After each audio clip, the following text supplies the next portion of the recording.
2/3 into this second season of shooting Mr. Robot. What can you tell us that's not going to get you fired? Wow. I mean, the only thing I can tell you about season 2 is I can't tell you anything about season 2. It's definitely been one of those frustrating things. Somebody asked me the other day, what to expect from season 2, and all I could say is the unexpected. Well, I talked to Rami last Friday on one of these chats, and he just said, be prepared for different. Be prepared for it's not necessarily the same show anymore. It's going in a whole new direction.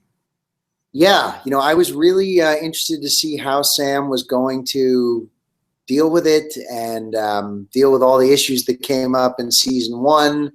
I mean, the word that does get thrown around a lot is, it's darker. I mean, there's definitely some things that happen that, I think will surprise and shock people. I mean, I was surprised and amazed, and I'm really looking forward to.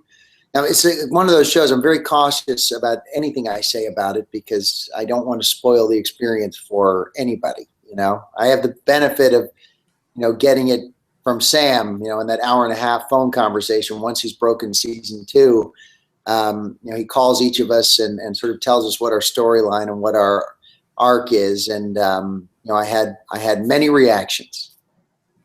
Well, let's go back to season 1, and I'll hopefully everybody watching this has seen it because we're going to spoil a few things for you if you haven't. But you knew that we were going to be seeing that episode where we find out that you're actually the father, and you're not even alive.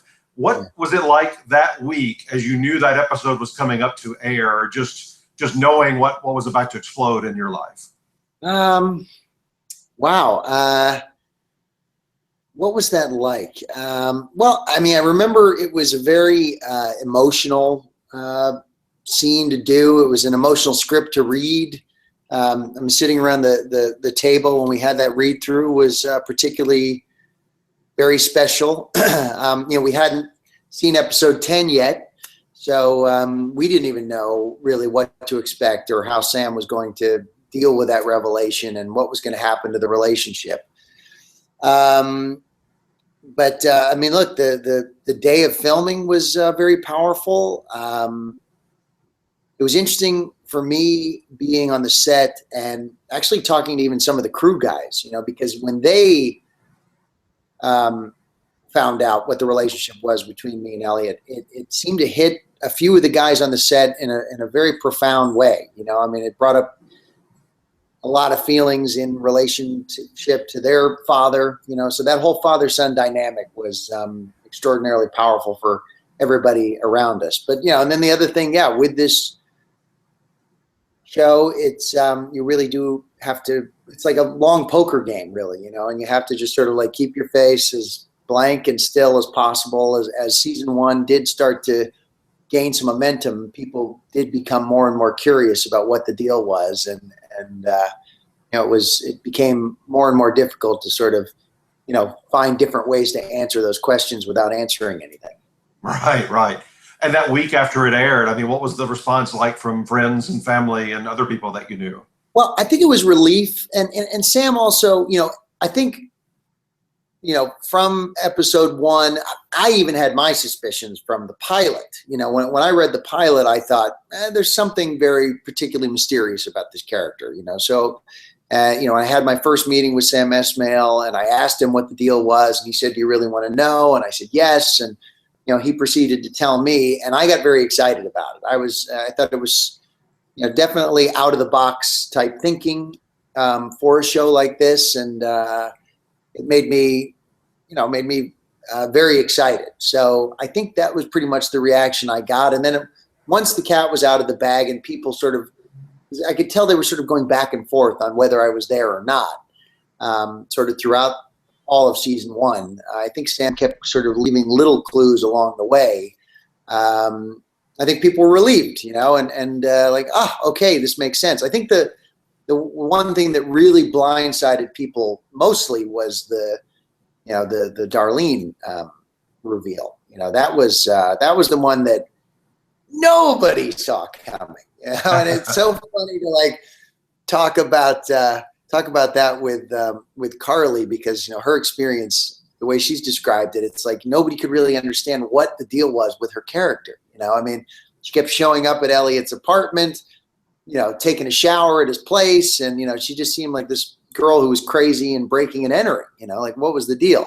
So she experienced, I think, the deepest, most profound relief once it became clear that the relationship she had with Elliot was more significant.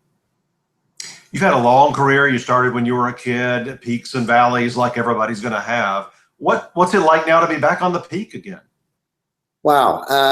Look, I'm thrilled. I'm honored to be a part of something like this. I mean, this is, you sign on to do a show and you never know what the result is going to be. You always sort of go in and, hope for the best, show up, hit your mark and learn your lines and work well with people and just try to get along with everybody. And, the results you kind of leave up to whatever that power is. I really have no idea. But, this has been a unique experience because, we made the pilot and really Sam,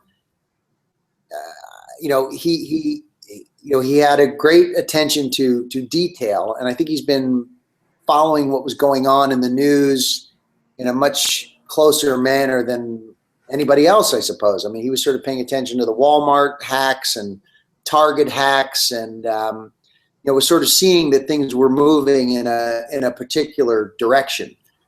He's talked about the Arab Springs and how that experience influenced him and, doing research there. So, he just really had a very interesting insight. But even that, you never know how things are going to go. I mean, we made the pilot and then the Sony hack happened. And then the whole subject matter of hacking and internet spying became something much more culturally relevant.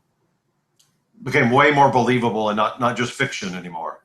Right. And then, add to that Sam's phenomenal attention to detail. I mean, it's never really quite been handled, I don't think, in this particular way, where so much time is taken, so much attention to detail. And it's only possible to do that because the preparation that went into everything before we started shooting.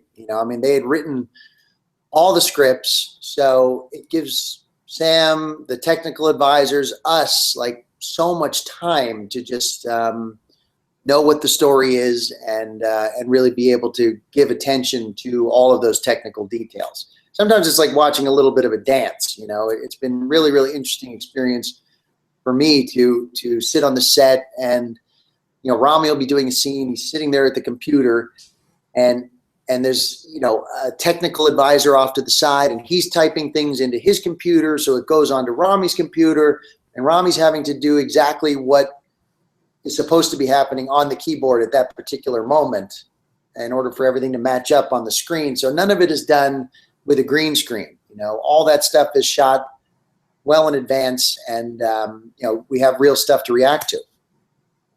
And what's it like for you working with Rami? I'm the luckiest man in show business. I don't know. It's our relationship started on a Ferris wheel. So that was day one of shooting. We got to spend 8 hours doing that Ferris wheel scene, and that was like I think a perfect way to kind of just start the thing off somehow. I know that was.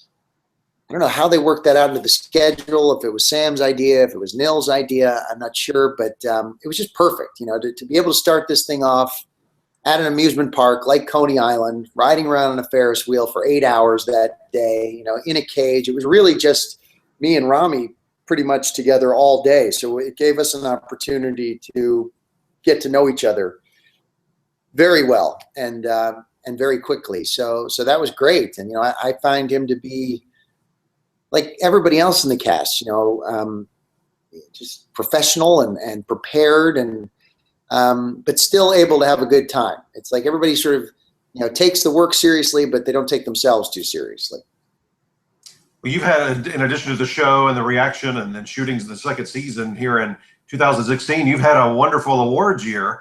Let's walk through a couple of those. Golden Globe night, you win the Supporting Actor TV Award. Walk us through, like right before the envelope is open through that rest of that evening? Just, panic. I mean, the whole thing, just walking in and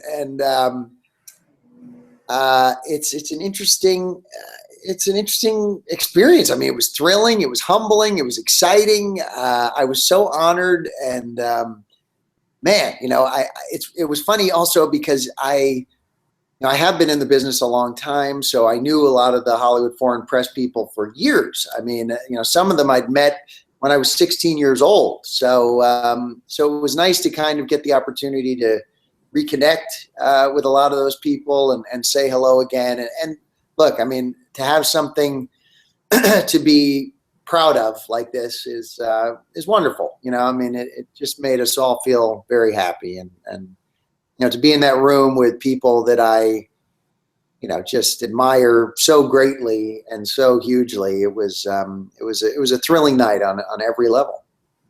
Well, beyond your own award, I mean, you had to be doubly thrilled when the show won. Oh yeah, no, that was, come on, it was great. There's just no question about it. I mean, couldn't have been happier for all of us, and Sam, and the amount of work that goes into it and the amount of time that's taken is it's just lovely to have it be acknowledged in that particular way and appreciated, and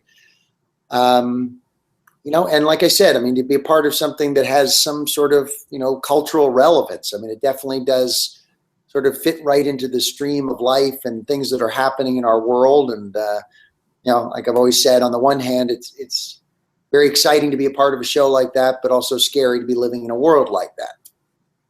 And then just a couple of weeks later, after the Globes, you, the show, and Rami all win at the Critics' Choice. Yes, yeah, that was the greatest as well. I mean, it was just.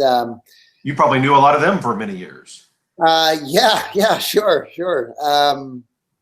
That's true. Some in a good way, and some not so good. Yeah, no, it's some of them are brilliant writers. I mean, no, I didn't mean the people, but just as they would write about different roles in your career. No, absolutely. They reviews are always not necessarily the things that I'm a part of, but I do enjoy reading reviews of other things. I love that. So it was exciting, certainly, to be there amongst, again, that crowd. And, for Rami, I couldn't have been more thrilled. He really is just a great partner in this whole experience. And for me to get to be the supporting actor to him in this project is just thrilling. It's nice when you get to go to work, and some of the things that we have to do sometimes, that I have to do to him, and the crazy things that Sam comes up with and creates. We have to find ways to kind of laugh with each other in between takes, and we do. So I'm grateful for that. I hear that more and more from people on dramatic projects, whether they're films or TV, that there's a lot of laughter behind the scenes because you've got a lot of weight on your shoulders when you're on screen. Right. It is interesting. I mean, that is sort of my go-to reaction to stressful moments. I've definitely been, there was one moment when I was, this was years ago, but I went to Africa, and I was on a safari, which was incredible. That was a phenomenal experience. And I was sitting, for some reason, I'd been there a few days, and they felt comfortable with me sitting up in the front seat of the safari truck, sort of out there, right above the bumper. And we came around a corner and came smack dab into this huge elephant. And, I felt panic and anxiety and fear. And, but as we slowly crept past this enormous elephant, not really sure which direction he was going to go, I started to just laugh hysterically. That's pretty cool. Well, I want to take you back in time on one other thing. I don't know if you want to talk about it or not, but I loved it. In fact, I just went back and watched it this weekend to make sure I remembered it correctly. But 1990, you're part of the big Stars of Tomorrow musical number at the Oscars. I'm sure nobody's asked you about that in years, but we're an awards website, so I love that kind of stuff. A lot of you on that stage went on to have really nice careers. No, I mean, Ricky Lake, Patrick Dempsey, gosh, yeah, there were some incredible people involved in that. I mean, that whole experience was surreal, and definitely, it is wild. Look, we do live in this world of social media, and people do find those things and post them, and you get the opportunity to watch them again. And just the fact that I think the people introducing us were Lucille Ball and Bob Hope. Yeah, that's right. So, that takes me back. It just takes my breath away. Like I hadn't really seen or acknowledged that in probably years. And as a result of like internet, Twitter or whatever it is, you see that and somebody posts that video, and it's hilarious. I mean, it really is. It's just like the song, the whole thing. And we weren't even the highlight of the thing. I mean, the previous act that went on was Rob Lowe and Snow White. Right. That's what got all the attention the next day. Yeah. So that episode of the Oscars was special. Yeah, to say the least. Yeah, to say the least.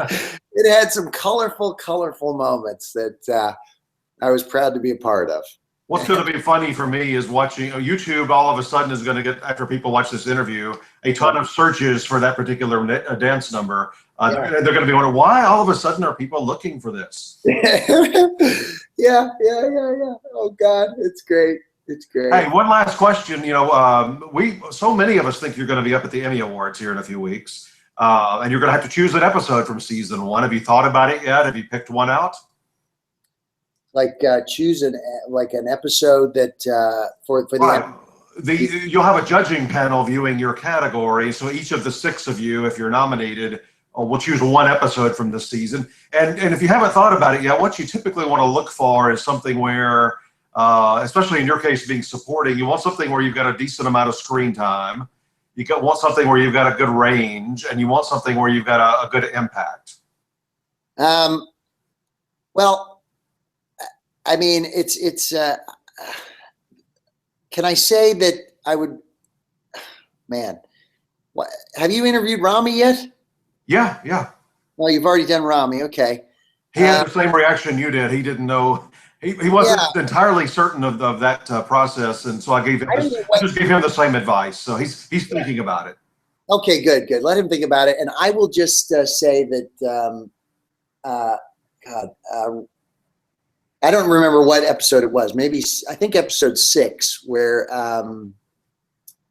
the moment Rami has with when he opens the trunk, I thought was some of the best captured moments of performance that I've ever seen. I just that moment particularly just mesmerized me and blew me away, and I found it to be just handled beautifully and shot beautifully and performed beautifully.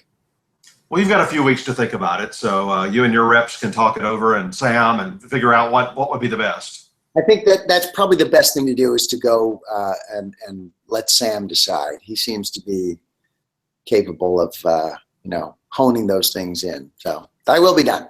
Well, I hope we see both of you at the Emmys. I hope Sam is nominated as well. And I told Rami, there's so many people behind the scenes on your show that deserve recognition. It would be so wonderful if it was quite a few nominations across so many different categories. Thank you, man. We really, truly, truly appreciate it. We couldn't be more grateful for it, and it's just been an amazing experience.